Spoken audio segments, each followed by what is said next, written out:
¿Cómo están, queridos telespectadores? Aquí estamos nuevamente junto a ustedes en nuestro bloque Verdadera Justicia, que como ustedes saben es una filial de Antimafia 2000 Italia, Antimafia 2000 Argentina, Antimafia 2000 Uruguay, Antimafia 2000 Paraguay, Antimafia México y Antimafia Chile. Aquí estoy junto a María Cecilia Bartolín y con un interesantísimo invitado. Él es Esteban Silva, que nos ha visitado en otra oportunidad, presidente es sociólogo, comentarista internacional de varios sitios internacionales como Telesur, Hispan TV, RT, etcétera, en español. Él es presidente de la Fundación Constituyente 21, así que es muy grato tenerlo aquí como para cerrar el año junto a nosotros. ¿Qué tal? ¿Cómo están? Hola. Hola Esteban, hola, buenas tardes, ¿cómo están?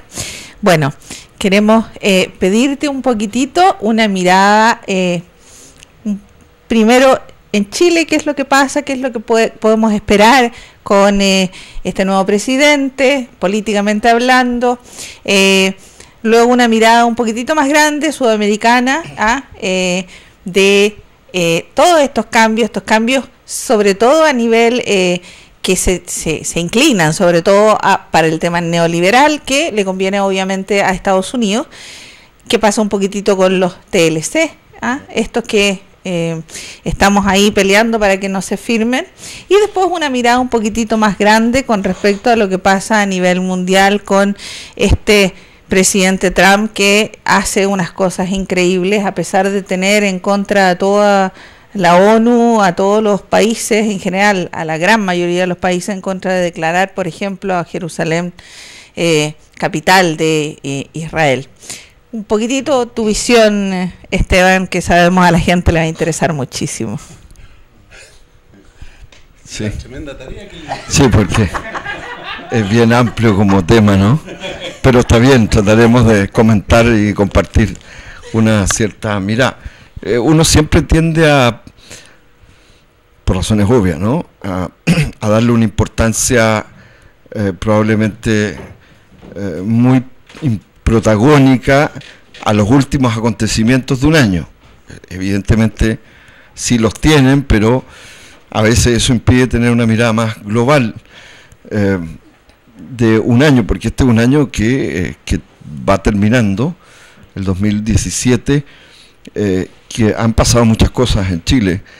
De hecho, ¿no?, es un año marcado no solo, por supuesto, ahora hace poco, el 17 de diciembre, con una segunda vuelta, con el triunfo del candidato de la derecha, Sebastián Piñera,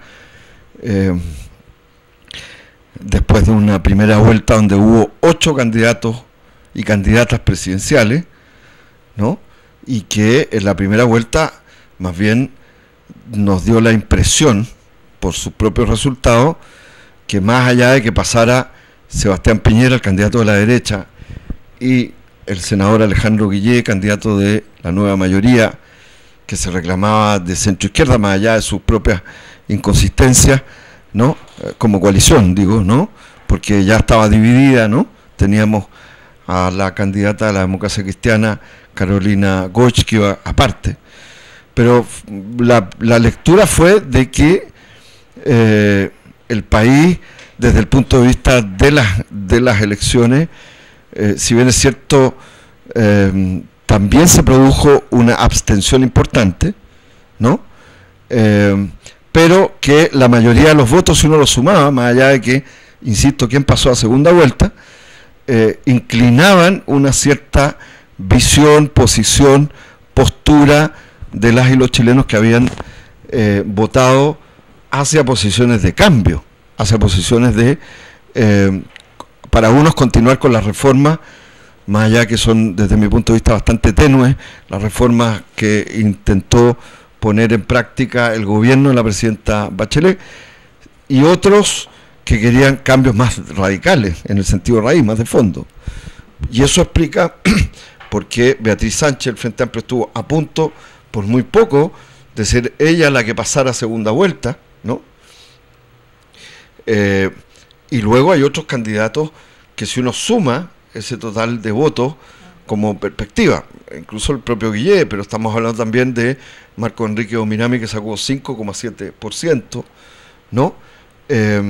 Y a pesar de que hubo dos candidaturas muy pequeñas que sacaron prácticamente nada de votos, como la de Artés y de Navarro incluso menos que Artés, pero todo hacía pensar en la primera vuelta que más allá del mecanismo, había una tendencia por decir, mire, queremos más reforma o queremos cambios más de fondo, más bien, ni siquiera reforma.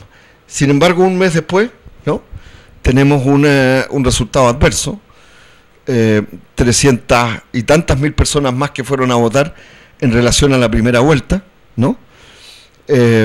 Aún así, ojo, es el 27% del total del padrón habilitado, los 14 millones y tantos mil personas habilitadas para votar, fueron 7.080 y tantos mil personas. Aún así es solo el 27% del total de ese 49%,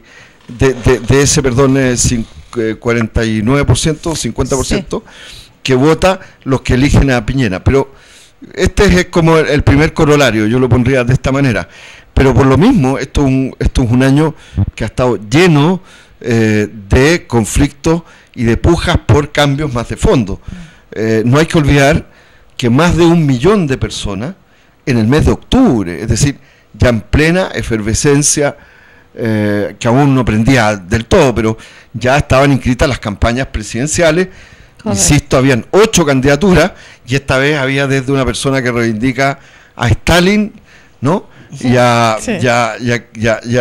el gobierno de la dinastía de Kim Jong-il y Kim Il-sung, como Artés, pasando por otras candidaturas de izquierda más claras, o la del Frente Amplio, hasta la candidatura de la extrema derecha, fascista, en estricto rigor, de Kast. O sea, nadie podría decir que por primera vez, más allá de la despolitización, la falta de movilización electoral de la gente, en el sentido, nadie podría decir que no estaban puestas sobre la mesa una cantidad de opciones bastante claras. Sí. Otra cosa, si habían proyectos, programas más claros, pero habían énfasis, posiciones distintas. Entonces, pero en medio de esto, vuelvo a decirle, en el mes de octubre, más de 1 millón, 100 y tantas mil personas se movilizaron en un plebiscito autoconvocado por el Coordinador Nacional de Trabajadores de No Más AFP. La mayoría fueron físicamente a votar, votamos, yo fui uno de los también votantes, ¿no? Y otras tantas miles de personas por la vía de internet. Y movilizar más de 1 millón de personas en un plebiscito que no está regido por el servicio electoral, como es el caso, ¿no?, de las elecciones. Y también, ojo, que en Chile tuvimos primarias electorales organizadas meses antes, en el 2 de julio, por el servicio el servicio electoral, en donde estuvieron las primarias del Frente Amplio, Beatriz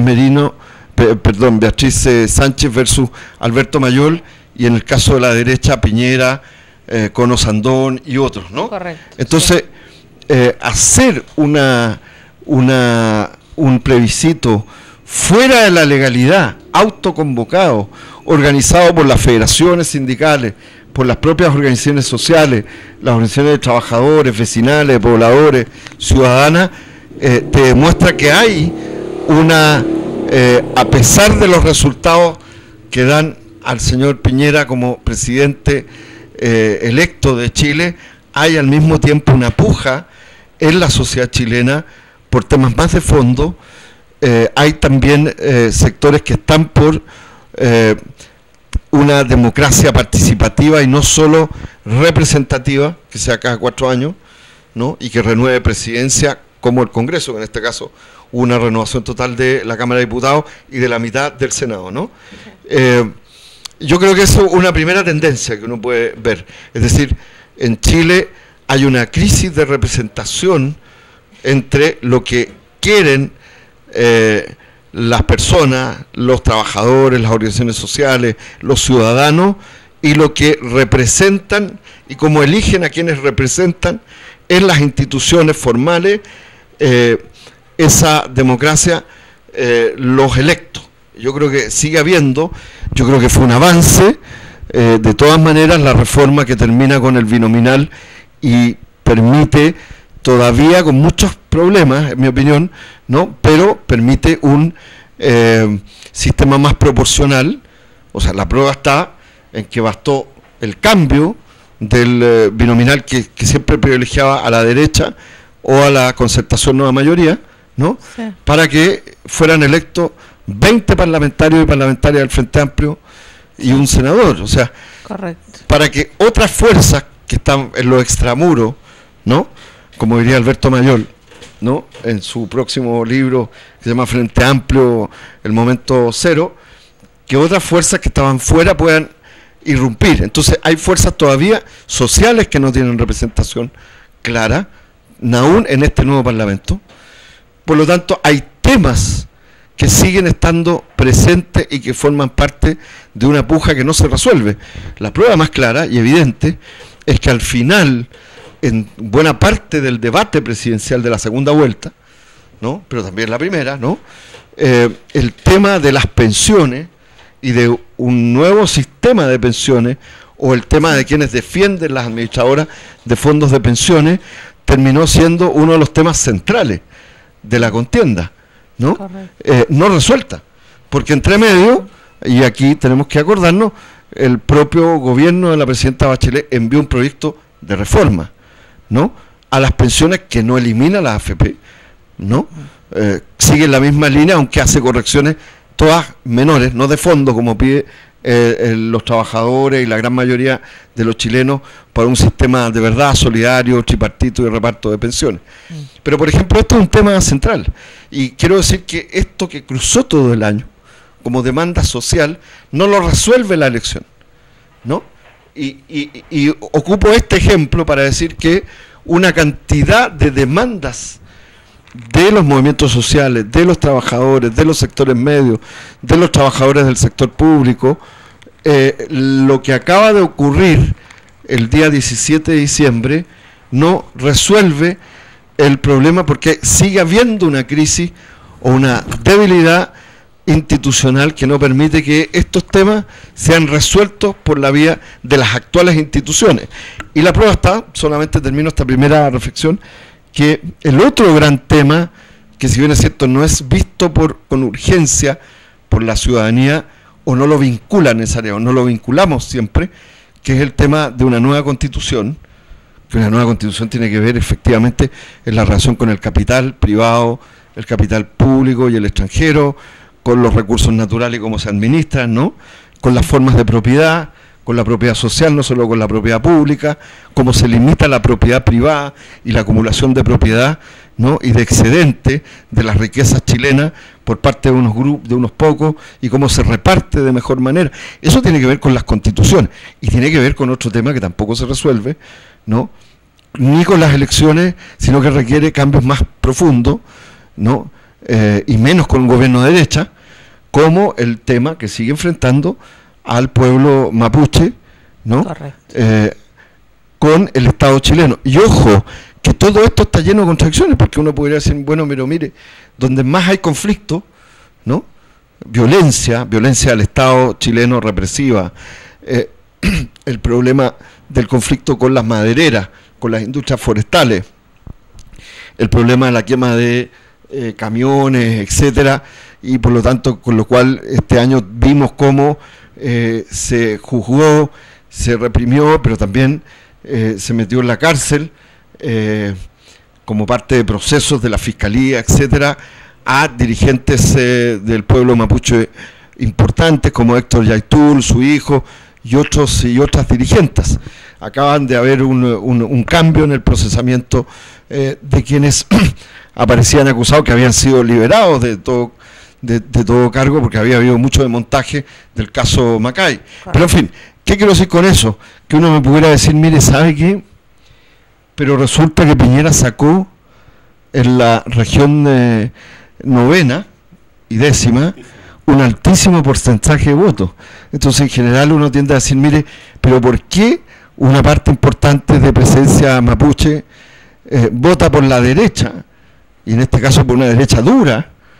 Bueno, yo creo que esto tiene que ver con la crisis de representación institucional. O sea, no es un problema de decir, mire, no, ¿sabe qué? Entonces, ¿qué alegan si al final votan por la derecha?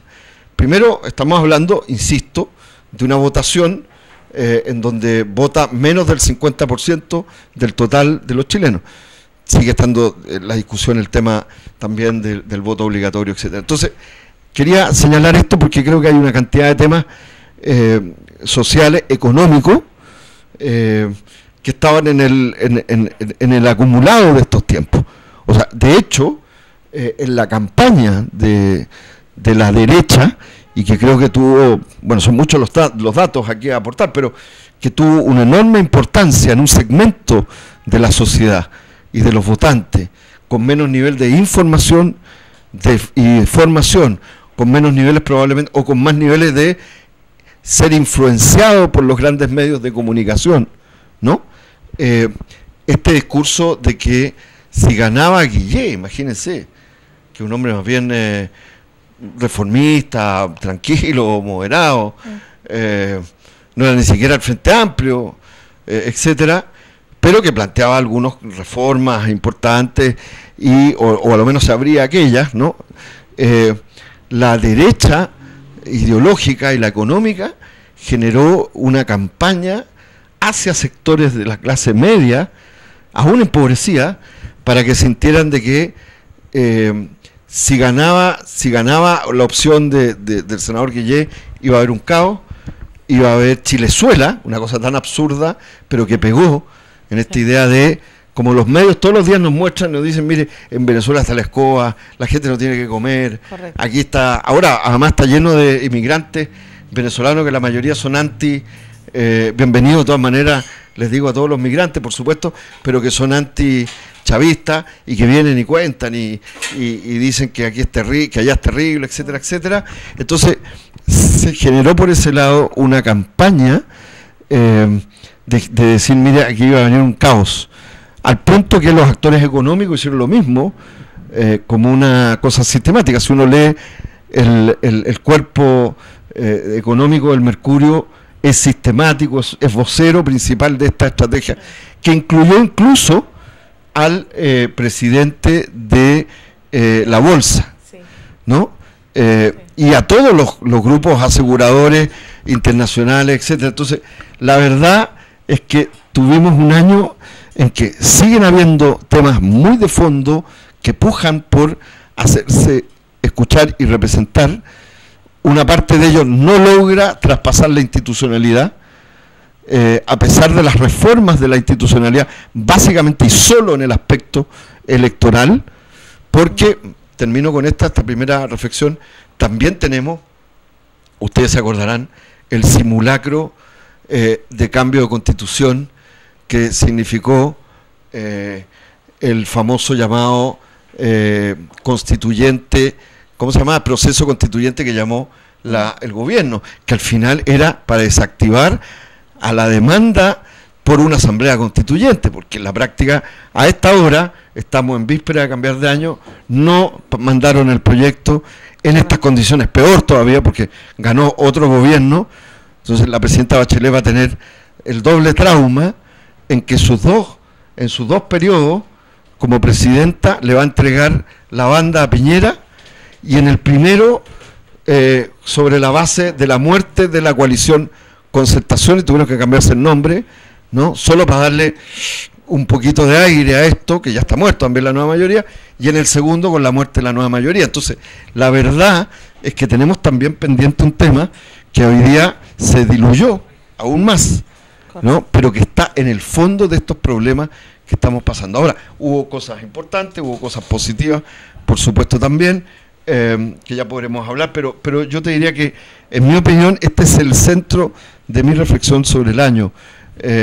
No hay un cambio económico de fondo, hubo una amenaza de los sectores económicos más pudientes y que controlan los medios de comunicación para decir, mire, si se trata de cambiar algo, aquí va a haber caos, aquí no va a haber crecimiento. Se construyó la idea de que el crecimiento es solo si gana la derecha, ¿no? Y que cualquier cosa que signifique derechos sociales, derechos laborales, como fue la discusión de la reforma laboral, por ejemplo, va a impedir el crecimiento económico, que dicho de otra manera es como lo que dice Andrónico Luxi, este señor que además usa Twitter para entonces, y según él lo maneja él directamente, es uno de los más ricos de Chile, ¿no? Y lo hace también para, desde mi punto de vista, lavarse la cara, ¿no? Este señor llegó al punto de poner un Twitter días antes de la segunda vuelta, diciendo que cuando el senador Guillé dijo que le iba a meter la mano en el bolsillo, que lamentablemente después se desdijo, ¿eh? Pero en fin, se asustó él mismo con lo que dijo, ¿no? Pues que en el fondo era, mire, vamos a hacer un poco de redistribución. Eso claro. Es, ¿no? Claro. Y entonces el señor Andrónico Luxi, que está acostumbrado, porque uno de los hombres más poderosos de Chile, ¿ah? Y además por Twitter la gente le pide dádiva, ¿ah? Que le financie no sé qué, que tiene un enfermo por acá, porque es como el país de las Teletón, en donde no es el Estado, sino que los héroes son los privados que salvan siempre las cosas, y como nos han metido eso en la cabeza, bueno, entonces Andrónico Luxi salió diciendo, mire, Guillé incentiva la lucha de clase. Claro. La constatación, mire, este señor que yo tengo acá en la polera, se llama Carlos Marx, que no inventó la lucha de clase, sino que el conflicto de clase en una sociedad es tan real como el que vemos todos los días en cosas tan concretas, ¿no? Pero en fin, yo tengo la impresión de que, por eso digo, o sea, termina un tiempo electoral en donde a pesar de eso hubo movilizaciones sociales relevantes que empezaron el 26 de marzo con la convocatoria nacional del movimiento No Más AFP. Correcto. En todo el país, ¿no? Y termina el día 17 en el sentido político, ¿no? Con la elección de Sebastián Piñera Echeñique a la presidencia de la República. Sí. Hay una pregunta, ¿no?, que yo te quisiera... se desprende de un comentario que tú hiciste, la falta de representación que tiene el movimiento social, el tremendo movimiento social que, a pesar de todas las dificultades que tuvo el movimiento No Más AFP, que es la lucha social como lo avalan los mismos candidatos que se preocuparon justamente de ese tema, esa misma lucha que generó un proyecto de ley pobre, patético del gobierno actual, pero es ese movimiento el que puso en la mesa ese problema. Entonces, de alguna manera, este movimiento debiera un poco liderar la representación popular. Se desprende de podríamos desprenderlo de tu reflexión. Yo creo que sí, porque es una de las respuestas. Yo tengo la impresión de que, por eso digo, o sea, vamos a tener un escenario en marzo, a partir del 11 de marzo, de un congreso, ¿no? Donde, bueno, se renovó el conjunto y se aumentó la cantidad de parlamentarios, sí, diputados y diputadas, y la mitad del Senado, ¿no? Probablemente un espejismo sea cuando uno dice, sigue en esta idea de que acá hay una institucionalidad a medias que no representa del todo, o sustantivamente, lo digo yo, lo que es las demandas, los intereses sociales del país. Un espejismo podría ser pensar de que toda la oposición perdón, se va a instalar en el Congreso. Claro, ahora hay 20 parlamentarios nuevos por primera vez de una fuerza emergente, más un senador. Hubo cambios en la Cámara de Diputados también entre los propios parlamentarios de los partidos de la nueva mayoría y de la derecha, de las distintas fracciones de la derecha, ¿no? Uh-huh. Pero evidentemente el empate institucional, el que no cuajan cambios más de fondo, sino que más bien hay una victoria de quien quiere retrotraer lo poco que se había avanzado en reforma, y mucho menos va a querer aceptar reformas o cambios de fondo a la institucionalidad, a la economía, todo lo contrario. O sea, a ver, aquí va a haber una oposición probablemente parlamentaria que va a decir, defendamos lo hecho por los gobiernos de la presidenta Bachelet, que no es mucho lo que hay que defender, con franqueza, desde mi punto de vista, no son muchos los avances. Sí, claro, importante que haya un tramo mayor de gratuidad en la educación universitaria. No es en la reforma que yo hubiera querido, pero es un avance parcial, ¿no? Y que esté financiada por una reforma tributaria que tampoco fue de fondo ni redistributiva, sino que finalmente se hizo en la cocina del señor Andrés Saldívar y de la derecha. Una cosa así positiva es que han salido o no fueron reelegidos personajes que ya era hora que se fueran para casa definitivamente, que son parte de la rémora de una institucionalidad que termina corrompida en todo sentido, más allá del sentido de la corrupción directa, sino que en una bulia, una anomia, ¿no? Como estoy hablando del propio Andrés Saldívar, presidente del Senado, Camilo Escalona, ¿no? Que ha ido como senador y diputado a cuántos distritos había y va dejando como marchito, muerto eso, porque después se tiene que cambiar para ser reelecto en algún otro lado, y la verdad que ya la gente terminó por darse cuenta de que ese tipo de políticos y de formas populares son las que han hecho que la gente tome distancia con la política y los políticos y crea que son todos lo mismo. Entonces yo creo que es muy positivo que esa gente no haya salido, y lo digo con nombre y apellido, porque o el señor Tarut, ¿no? Otro que bien baila, en fin, podríamos sumar una cantidad de personas. Hay otros que lamentablemente se han reelecto, ¿no? Pero bueno, pero entonces volviendo a lo tuyo, a la pregunta, sí, sería un espejismo creer que la única oposición o el único escenario de negociación entre lo que quiere el nuevo gobierno derechista, que viene a lo Macri, en mi opinión, ¿no? Viene en la dura, sí, ¿no? De Piñera, respecto de la nueva mayoría y de el Frente Amplio y otros, se dé solo en la Cámara de Diputados, en menor medida en el Senado, es la Cámara de Diputados la que más cambió.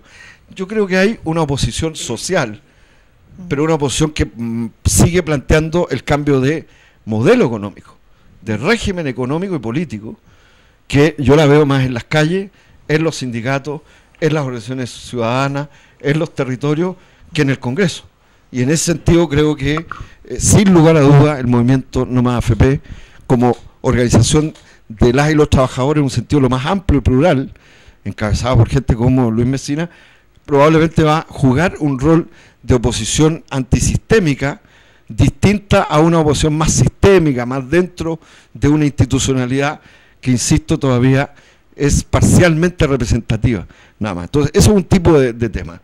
Y por supuesto, ahí entre medio hay mucho crisis y matices. Estamos hablando del tema de la educación, estamos hablando ahora, entiendo, la propia derecha, un poco borrachos por el triunfo del 17 al día de hoy, están anunciando que quieren hacer una reforma aún más regresiva de la que ya es la reforma laboral, ¿no?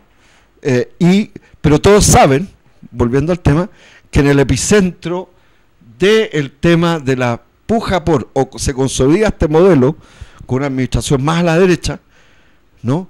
Y que termina liquidando a esta opción reformista muy atenuada de la Bachelet segunda parte, porque la primera no fue. En la segunda uno podría decir sí, hubo un ímpetu más reformista, y hay una serie de temas como, en fin, también en temas liberales o temas valóricos, desde el aborto con 3 causales, pasando por una serie de otros temas que uno podría decir, mire, sí, por supuesto, aquí hubo más una impronta reformista. Probablemente era lo que uno hubiera querido que fuera la concertación en el año 0, es decir, la concertación el primer año de transición. Debió ser como esto de la Bachelet, de este gobierno, pero no fue así, al contrario. Entonces, pero aún así ha sido derrotada también esa opción. Entonces queda como bien al desnudo, en mi opinión, dos posiciones: O una, y hay muchos matices, o una que dice, no, mire, ¿sabe qué? El país tiene que estar administrado por sus propios dueños. Sí. Ajá. Que un poco es decir, mire, no los intermediarios, no sé qué. No, aquí viene Piñera. Y uno de repente se pregunta cómo a un país, o cómo nos pasa como chilenas y chilenos, ¿no? Que sabiendo, o a lo menos teniendo una parte, porque también no sabemos todo, porque está muy manipulado por los grandes medios de comunicación. Entonces la gente no tiene opciones para saber nada más. Pero como un señor que todavía está en proceso, por ejemplo, de haber estado vinculado a Coima, ¿no? En Argentina, para obtener a través de LAN, ¿no? A través de rutas adicionales, digamos, en la Argentina, y donde hay denuncias de coima, de recursos, etcétera, como un personaje que tiene las acusaciones, o que a lo menos estaba bajo la investigación del tema pesquero, en el momento en que Chile, él era presidente de Chile anteriormente, y Chile tenía un diferendo en La Haya, ¿no? Con el Perú. Estamos viendo las implicancias, estamos viendo lo que le ha pasado de corrupto al propio presidente peruano Kuczynski, bien amigo y bien amigo de Sebastián Piñera, ¿no? Y le aseguro que el señor Sepúlveda, que es un empresario financiero, especulador financiero chileno, que aparece como el que recibió los dineros de Odebrecht, por los cuales intentaron vacar el Congreso peruano al propio presidente peruano, le aseguro que no debe ser desconocido para Sebastián Piñera, se lo aseguro sin ninguna duda, frente a la gente que nos está viendo. Pero en fin, entonces uno al final se pregunta cómo, si hay un segmento de los chilenos que no le importa que el presidente de Chile esté bajo investigación por corrupción, y lo voy a decir en fino, ¿no? Que esté implicado, que sea multimillonario, gente que llegue y dice, no, es que no va a robar. La gente que tiene mucha plata no roba, no necesita. Y lo más insólito es que esa misma gente que dice eso, que uno puede decir, bueno, es parte del sentido común, entonces, mire, el tipo que anda medio muerto de hambre, si es parlamentario, lo que quiere es no solo por el sueldo, quiere robar, que es una lógica muy perversa. Cuando la institución está en el suelo, la gente cree que todos son ladrones, ¿no? Y que todos son unos hijos de, ¿no? ¿Ah? Y entonces uno dice, bueno, pero ¿cómo este señor? No, la vieja te dice, no, que este señor no va a robar porque tiene mucha plata. Pero esa misma gente nunca se cuestiona por qué cuando salió Piñera de presidente después de 4 años, su patrimonio, que estaba en un fideicomiso ciego, había aumentado exponencialmente, era muchísimo más rico. Explíquenselo, güey, pregúntenselo, pregunten, naveguen en internet, pregunten al vecino, pregúntense por qué será así. O sea, que una persona que está 4 años, que supuestamente no vio, nunca vio su negocio, nada, porque estaba en un fideicomiso ciego, es decir, lo administraba otros señores, y está lleno de pruebas de que no es así, pero bueno, no tenía nada que ver, y resulta que a los 4 años después, que termina de presidente, es más rico todavía, tiene muchísimos más millones de dólares. Entonces uno se pudiera preguntar, ¿y por qué hay un segmento de gente? Porque una persona que es de derecha, yo lo puedo entender, ¿no? Una persona que es ideológicamente derecha, esto no le importa, ¿no? Así ideológicamente. O una persona que es de extrema derecha, fascista, como Kast, sí, cree perfectamente de que son héroes el señor Corbalán, que todos estos criminales de Punta Peuco creen que son héroes. Están convencidos que son héroes y justifican que hayan matado gente. Y no solo eso, no se atreven a decirlo tan brutalmente, pero para ellos, que detenidos desaparecidos, dicen algo habrán hecho. Es el tipo de gente que cree fehacientemente en esto. Es gente que cree que el diferente, si no se les pliega, hay que ponerlo así. O el inmigrante puede ser alguien preocupante si es que se pone en una lógica de pedir los mismos derechos que los trabajadores, que ya a ellos los complican. Entonces, uno se podría preguntar, ¿y por qué esa gente no le importa al final y vota por Piñera? Bueno, es parte de esta situación también cultural en que nos encontramos. Es legítimo que a alguien no le importe, no lo comparto para nada valóricamente, pero claro, hay gente que dice, a mí no me importa porque la economía es solo que gane el más grande que se coma el chico, ¿no? Y el que tiene acumulación primaria, es decir, que tiene más dinero, es el que hace, el que genera el empleo, y ustedes dense con una piedra en el pecho porque tienen empleo, porque yo soy un emprendedor, y el emprendedor es un gran empresario. Entonces, no, cualquier cosa, que quieran más aumento, que quieran salas cunas, que quieran... No, esto pone en cuestión el crecimiento. Entonces, el crecimiento se transforma, este tipo de crecimiento, en un cuento ideológico, no en un cuento de cifras, en una amenaza, en la idea, incluso en que las personas creen que les van a restringir el crédito para pagar en cuotas, ¿no? En el supermercado, o pagar en 10, 15 cuotas con la tarjetita que tienen, y creen que eso es el modelo, ese es el crecimiento. Claro. Entonces, cuando a ti te bombardean diciéndote eso, evidentemente hay un sector de la ciudadanía que creyó que tenía que moverse porque lo otro era el caos, que le iban a quitar la platita, que no iban a tener crédito, que no iban a poder seguir endeudándose para pagar los, etcétera, etcétera. Entonces, esto es un tema bien de fondo que ocurre en las sociedades. Nosotros venimos de ver esto, y yo creo que temas de fondo, como, a ver, aquí hay dos temas que han cruzado todo el año, si uno lo ve, que son muy simples y muy profundos a la vez. Uno es el tema de la educación, ¿no? El tema de los hijos de uno y los hijos de los hijos, tanto desde el comienzo de la etapa preescolar, escolar, hasta las posibilidades de universidad o centro técnico, ¿no? Es el tema de cómo costear los estudios, ¿no? De que exista gratuidad y que sea un derecho versus lo que dicen, no, ¿por qué? Entonces, y de ahí el problema que tiene eso, lo vemos con la PSU, con la prueba que se viene de hacer de aptitud, es que se registran claramente las diferencias entre los colegios particulares más caros, los colegios municipales subvencionados, los liceos fiscales, etcétera, porque este tema, desde desde el ingreso a la educación, ¿no? Y la calidad de la educación, la gratuidad de la educación, el tema del costo del financiamiento, está toda esta discusión sobre el CAE, a propósito, que también cruzó, ¿no? En fin, todo este tema es el inicio de cómo uno se forma y puede darle a sus hijos y a los hijos de sus hijos mejores condiciones, ¿no? Porque después viene inmediatamente el problema y el vértigo de encontrar trabajo, y de encontrar trabajo mínimamente bien pagado, de calidad o decente, y que no sea algo que sea el justo y dramático o inestable. Entonces, la sociedad chilena, al final, si uno resume todo el año, estamos en el tema de la educación, y que tiene que ver con el ingreso al trabajo, y cómo los jóvenes tienen mayores y mejores posibilidades desde el punto de vista de si hay un derecho o no hay un derecho, que es la discusión más de fondo, ¿no? Y cómo se financia ese derecho, ¿no? Que tiene que ver con el Estado, con los impuestos, con los tributos, etcétera, y cómo terminamos la etapa de trabajo y la vejez de manera digna. O sea, es cómo el joven y los jóvenes ingresan, y el vértigo, el drama, al trabajo, y cómo cuando uno termina su etapa laboral, ¿no?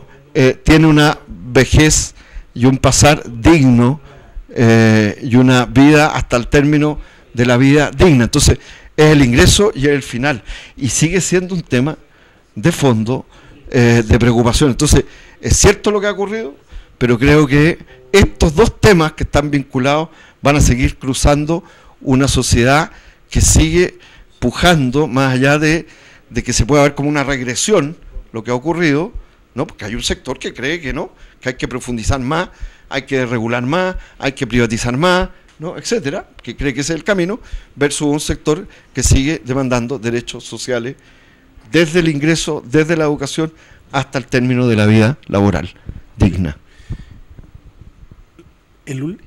Lamentablemente el único sector que yo diría que se atreve, y me atrevo con un poquito de tibieza, a demandar cambios reales, es el sector del Frente Amplio. Y por supuesto los candidatos pequeños que tú mencionaste en un momento determinado. pero el Frente Amplio, que tiene una representación importante hoy día en el Parlamento y que se ve amedrentado por la extrema derecha ahora, porque van a sembrar una ingobernabilidad, entre comillas, supuesta. ¿No crees tú que se puede sentir amedrentado? Porque no vemos cambios realmente en lo que era la ex nueva mayoría, no son cambios sustanciales del modelo. La profundización neoliberal ha sido muy fuerte en la implementación de nuevas megaempresas del extranjero, la implementación fuerte de tratados. Entonces se fomenta el neoliberalismo despiadado sin asco, digamos. Entonces quienes realmente podrían ser defensores de verdaderos cambios son acaso el Frente Amplio y punto. Bueno, yo creo que es una parte, porque yo creo que el Frente Amplio efectivamente tuvo un acontecimiento. En la política chilena ocurrió un acontecimiento y que finalmente está a las puertas de un momento cero. Cuando digo un momento cero es que irrumpió una fuerza política que por ahora era una alianza electoral que todavía y tiene un cierto conjunto de ideas, fuerza, de programas, pero le falta cuajar todavía más para hacer una alternativa en los próximos 4 años y de ahí en adelante. Por lo tanto, sí creo que el Frente Amplio tiene esa disyuntiva de no mezclarse, de ser oposición como el resto, también el Partido Comunista, los socialistas, los radicales, los PPD que se están desfondando, ¿no? Como, en fin, los demócratas cristianos que también quedaron muy reducidos. O sea, Marco Enrique Ominami sacó prácticamente la misma votación que una candidata a la democracia cristiana. Y Marco Enrique Ominami acaba de fusionar su partido que se llama Pro País, no sé si sabían, el partido de él con el partido de Alejandro Navarro. Entonces ellos ya son un partido que tiene una diputada y un senador, también es importante mencionarlo, son nuevos actores, no tan nuevos, pero que también todos se están readecuando, eso es lo que quiero decir. Pero lo que es cierto es que el Frente Amplio es una nueva fuerza que se produjo un acontecimiento porque se generó su momento cero, es decir, su irrupción institucional como Frente Amplio. Mira qué interesante, tú me preguntas por el Frente Amplio, nadie pregunta solo por un partido del Frente Amplio, claro, quizás más conocido, Revolución Democrática, el que tiene más parlamentarios, ¿no?, de los electos, pero estamos hablando que son 14 fuerzas y movimientos los del Frente Amplio, sí, ¿no?, que van desde RD hasta el Movimiento Democrático Popular con el propio Alberto Mayol y Doris González, en fin. Entonces, efectivamente, ahí hay un desafío, pero un desafío que trasciende que sea solo un tema parlamentario, ¿no? O sea, para mí, el Frente Amplio tiene que confluir en términos prácticos, no solo en la lógica parlamentaria, sino que reconocer que hay una fuerza político-social que no es del Frente Amplio, que puede estar muy vinculada, que puede tener mucha coincidencia, pero que trasciende al Frente Amplio en lo social, que en mi opinión es el movimiento No Más AFP que encabeza Luis Mesina. Y lo digo porque es más amplio todavía, a pesar de que hubo mucha coincidencia. Efectivamente, en las primarias fue Alberto Mayol el primero que, como precandidato a presidencial del Frente Amplio, hizo suya la propuesta de No Más AFP con las reservas técnicas. Y después de eso lo hizo la candidata Beatriz Sánchez, ya como candidata presidencial del Frente Amplio. Ninguno más hizo, bueno, también Navarro, para ser honesto, también lo hizo, ¿no? Pero entonces, efectivamente yo creo que hay más. Por eso, claro, si tú me preguntas, esa es mi opinión, es el coordinador de organizaciones sindicales, de trabajadores amplias, más representativo hoy día que tiene Chile, más que la CUT, porque la CUT terminó siendo una estructura muy popularizada y muy subordinada al poder político y particularmente al gobierno de la nueva mayoría de la presidenta Bachelet. Entonces, ellos eran más oficialistas que los oficialistas. Correcto. ¿No? Entonces, evidentemente, espero que hagan su autocrítica, porque así no se sirven los intereses de amplitud que requieren los trabajadores subordinándose a reformas parciales o tan particulares cuando hay una demanda de la fuerza de los trabajadores mucho más profunda. Pero en fin, sí, yo creo que eso, pero insisto que hay toda una fuerzas sociales que requieren que no están todavía en el Frente Amplio. Correcto. Que pueden mirar al Frente Amplio con interés, pero el Frente Amplio va a tener que ser no solo algo popular o de parlamentario, sino que tener la capacidad de confluir en un entendimiento con los movimientos sociales. Estoy hablando de Chile Mejor Sin TLC, estoy hablando de la coordinadora No Más AFP, estoy hablando de organizaciones de pobladores, estoy hablando de las nuevas organizaciones estudiantiles. Hubo elecciones de la FECH, ahora nadie se enteró, porque bueno, estaba todo el mundo pendiente mirando las elecciones presidenciales y parlamentarias, pero ya en marzo vamos a enterarnos mejor de las dinámicas tanto universitarias como de las organizaciones secundarias, ¿no? Bueno, ahora queremos llevarte un poquitito al tema precisamente que tú hablabas de Chile Mejor Sin TLC. Ese comentario que hizo Tabaré Vázquez de que ya en marzo se quiere reunir con Sebastián Piñera para darle un nuevo empuje al Tratado de Libre Comercio que tiene firmado Uruguay con Chile, que no está ratificado, gracias a Dios, y que tiene mucha oposición dentro del Frente Amplio en Uruguay. Un poquitito, ¿cómo ves tú este tema con Macri, con Kuczynski, con Tabaré Vázquez, con estos tratados que sabemos claramente, y se lo hemos explicado a la gente muchas veces, que son brutales, porque es un cambio de regla, no es de libre comercio esto en general? ¿Cómo ves tú este panorama con todos estos nuevos presidentes neoliberales absolutamente cargados hacia el neoliberalismo total? Bueno, primero, una cosa muy puntual respecto de el acuerdo TLC, Tratado de Libre Comercio Uruguay-Chile.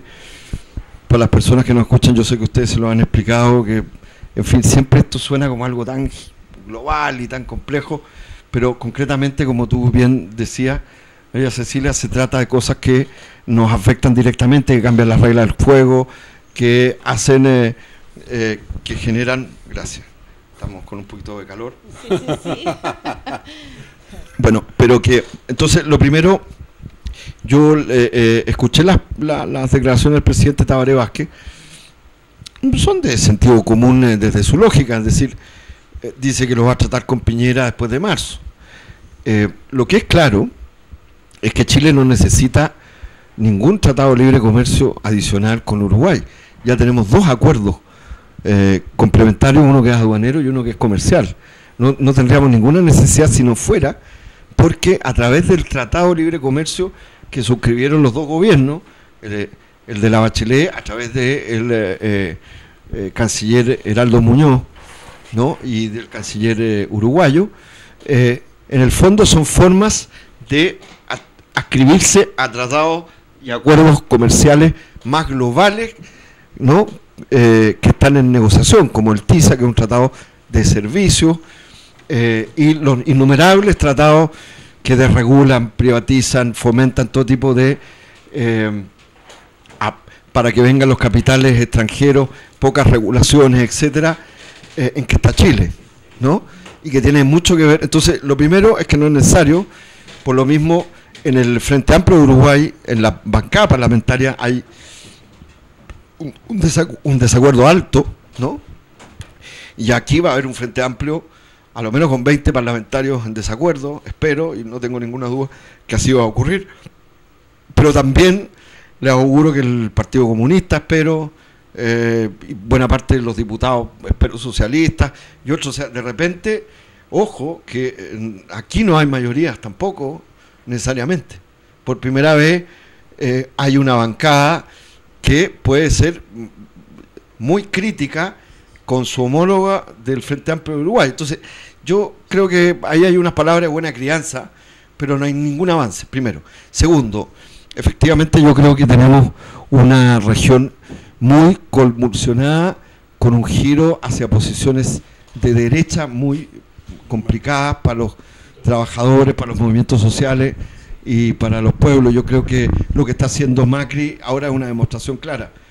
Hay en estos momentos presos políticos, bajo presión burda de la justicia. Estoy hablando de los presos políticos como Luis Delía, que es amigo mío, Fernando Steche, que por el caso de la AMIA, y que además se intenta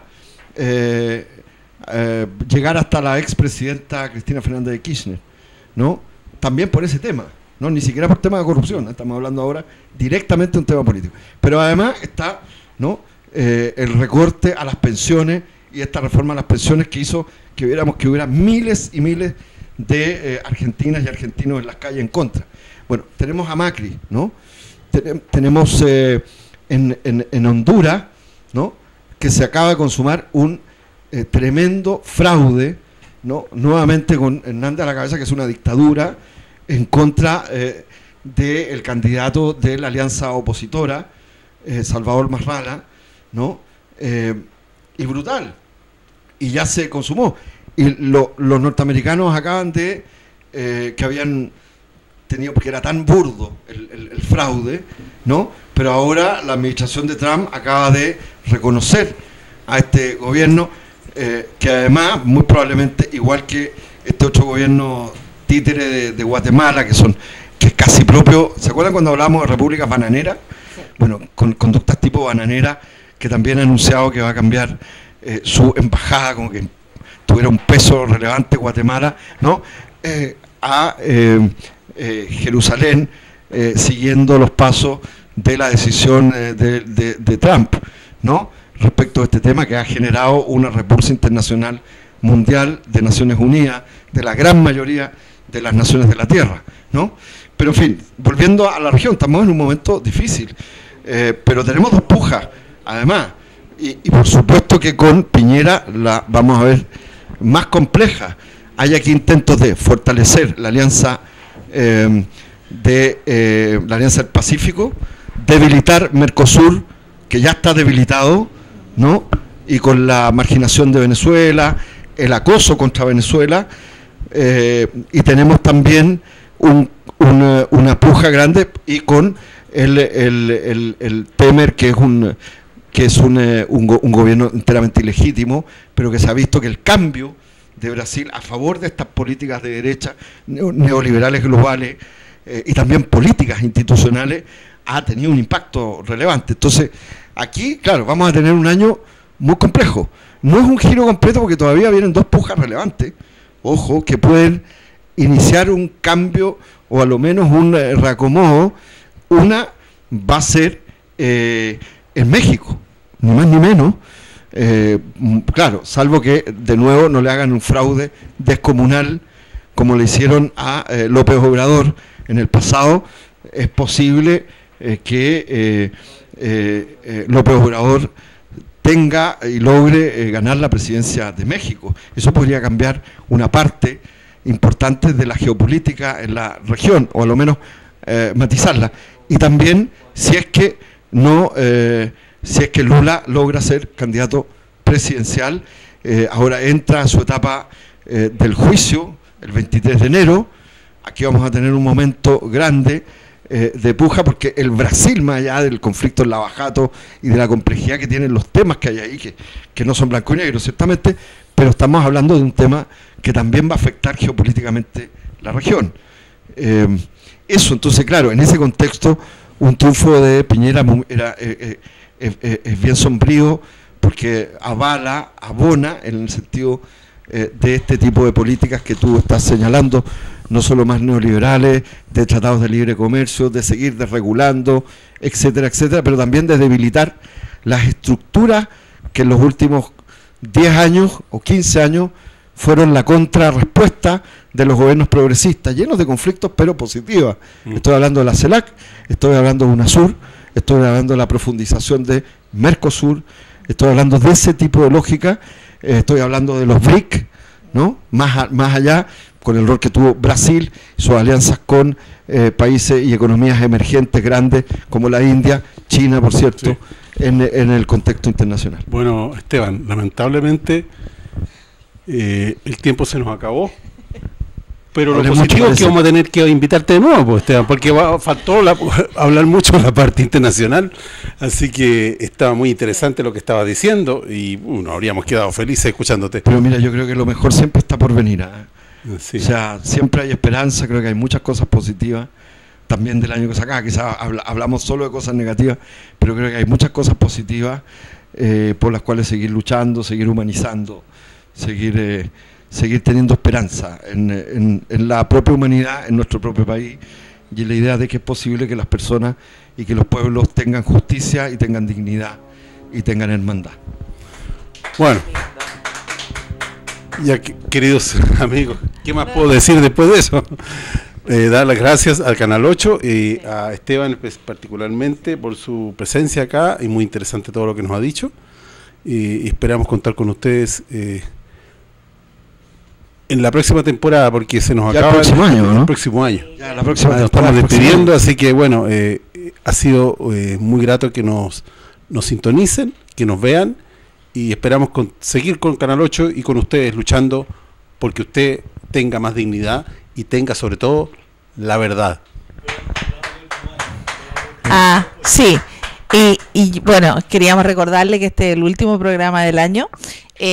Yo quiero hacer un llamado a la gente, precisamente que tenemos las fiestas ahora.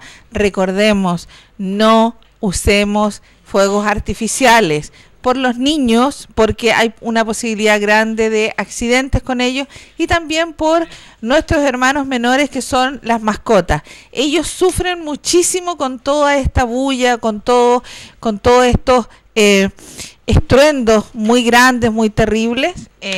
Entonces, por favor, seamos conscientes, cuidemos a nuestras mascotas, a nuestros niños, para que no les pase ningún accidente y sea un fin de año tranquilo.